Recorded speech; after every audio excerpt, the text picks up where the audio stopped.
तेरापन्थ युवा परिषद काठमाडौँले रक्तदान तथा मरोडा प्रान्त नेत्रदानलाई जनआन्दोलनका रूपमा विस्तार गर्ने उद्देश्यसहित पत्रकार सम्मेलन आयोजना गरेको छ।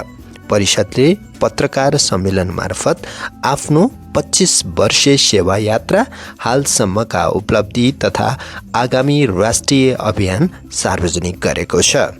कार्यक्रममा नेपाली कला क्षेत्रका चर्चित महजोडी मदन कृष्ण श्रेष्ठ र हरिवंश आचार्यलाई बाचुन्जेल रक्तदान मरोडा प्रान्त नेत्रदान अभियानको सद्भावना दूत ब्रान्ड एम्बेसडरका रूपमा औपचारिक घोषणा समेत गरिएको छ।